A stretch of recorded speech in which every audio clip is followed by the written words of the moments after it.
Her body was wheeled out, covered with a white sheet. He stood far away, smoking by the window, wearing a black fisherman's hat. From start to finish, he never went over to look, as if the person under the white sheet had no connection to him. People around whispered, staring at the direction the body transport vehicle left. What a tragic death. I heard she was tortured to death. Seems to be related to her boyfriend. What a sin. Getting involved with that kind of man. Imagine how heartbroken her parents must be. 1. October 1st, 2018. I broke up with my boyfriend of 3 years. He still doesn't know that I've found out about his cheating and keeps begging me to come back. Too bad I don't have time for his performance. The next day, I quit my job, spent most of my savings on a used Jeep Wrangler, and set off alone on a road trip to Colorado. The highway was jammed, so I exited and followed the GPS onto winding mountain roads. However, the mountain road was backed up for miles, and my phone lost signal. Worse than the traffic was the need to pee. Guys could at least use an empty bottle, but what could I do? The line of cars inched forward. Finally seeing a farmhouse, I hurriedly got out to borrow their bathroom, but they charged for using the toilet. I had no cash, my phone had no signal, and the farmhouse had no Wi-Fi. At that moment, I realized how a single dollar could defeat even a hero. A man wearing a black fisherman's hat next to me noticed my predicament. With a wave of his hand, he generously paid $5, solving my dilemma. Thank you. The man didn't speak, just waved his hand to say you're welcome, then walked out of the farmhouse without looking back. The cars continued to crawl at a snail's pace. Time passed, and darkness fell. The river of headlights winding down the mountain was quite a spectacular sight. About half an hour later, the speed gradually increased a bit. Not fast, maybe 15 to 20 miles per hour, but it felt like flying compared to before. I saw that fisherman's hat guy again. He was running. I honked and slowed down beside him. Need a ride? He flashed me a dazzling smile. Yes. In that instant, I was struck by his smile. Natural, pure, without a hint of impurity. Turns out it's not just men who like purity. I like it too. Haha. He got into my passenger seat. He said after using the bathroom, he thought he'd walk a bit to stretch his legs. Who knew the traffic suddenly cleared, and his family's car passed without seeing him. He ran to catch up, but the car kept going faster and faster. Plus there was no signal here, so he couldn't call them. I smiled and said no problem. Once we have signal you can contact them and I'll drop you off wherever. He said thanks. No need to thank me. I'm just repaying a favor. Huh. You're really returning a drop of kindness with a gushing spring. His voice was very pleasant. Not overly deep, but magnetic. Perfect for voicing the male lead in an audio drama. With no signal for GPS, we could only follow the road signs to a nearby small town. Once in town, he contacted his family. They had only just realized he was missing. Our two cars had taken different forks in the road and were now heading in opposite directions, about 60 miles apart. I'll catch a ride to meet up with them. Thanks for giving me a lift. Otherwise I'd be wolf food in the mountains by now. I shrugged, indicating it was no big deal. He tried calling several cabs by the roadside, but they all said it was too late and too far to go. Just as I was debating whether to offer to exchange contacts, the heavens intervened, and it started to rain. He came back to my car. Looks like I can't leave tonight. Let me treat you to dinner, and I'll meet up with them tomorrow. Sure. I smiled, without a hint of hesitation. We found a bright restaurant and sat down. He pushed the menu over and asked what I wanted to eat. I have choice paralysis. You order. As he studied the menu intently, my inconsiderate ex-boyfriend tried video calling me. Looking at him seriously pondering the menu, an idea struck me. Can you do me a favor? ?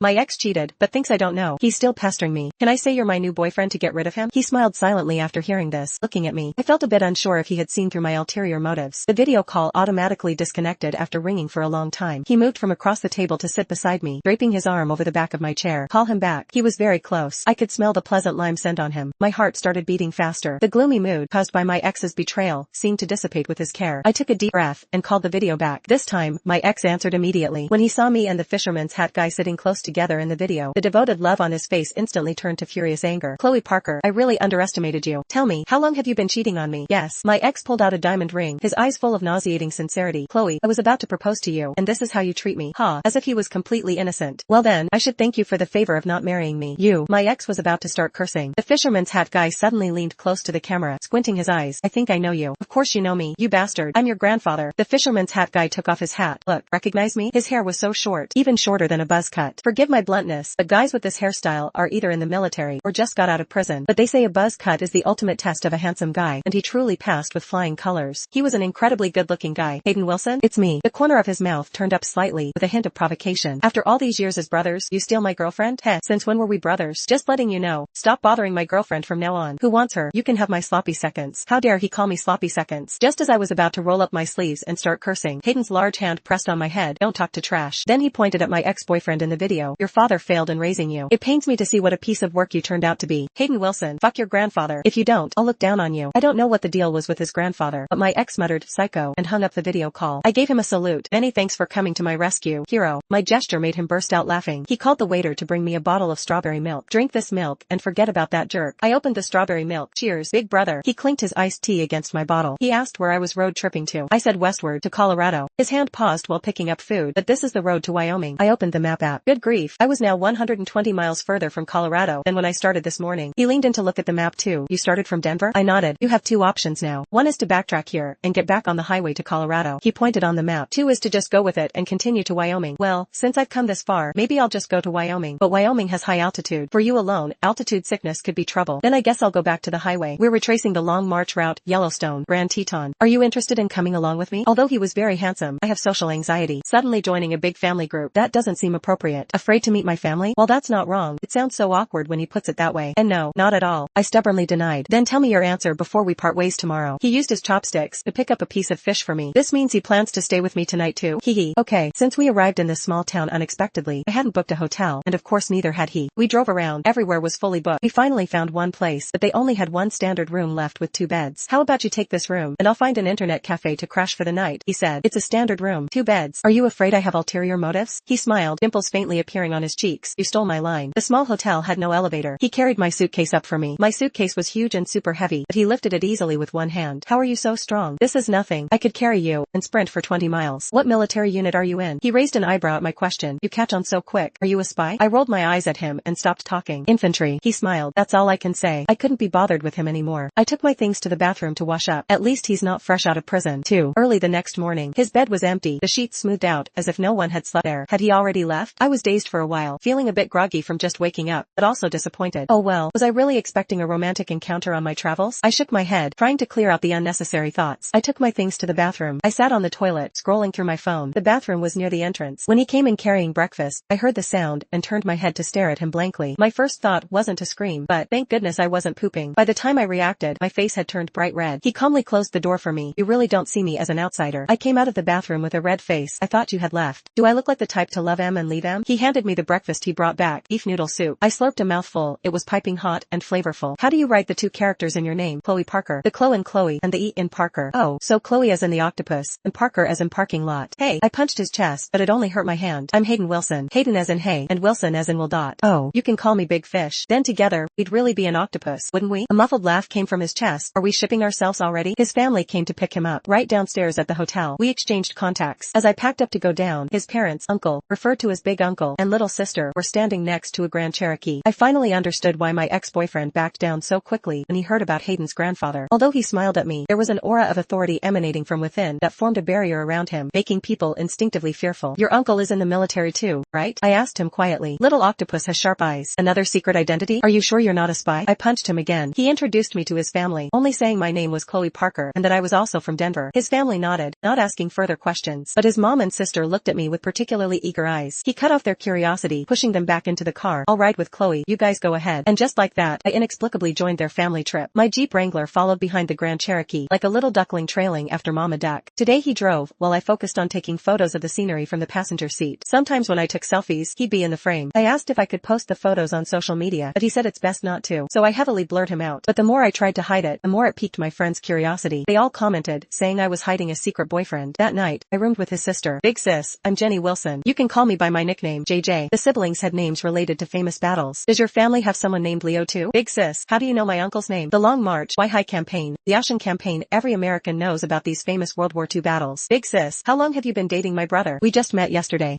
Well, big sis, even though liking my brother is tough, please don't give up. We arrived at Yellowstone, he said. On May 29, 1935, the Red Army marched 80 miles day and night. The 2nd Company commander and 22 brave soldiers crossed the burning hot iron chains under heavy gunfire to capture the bridge. When we reached Grand Teton, he said, 82 years ago, a troop in tattered clothes and terrible condition passed through this marsh and snow-covered grassland. This is where the Red Army suffered the most casualties during the Long March. It was the army that emerged from here that fought the Japanese and established a new China with unwavering determination. This is the only grassland named after the Red Army. At the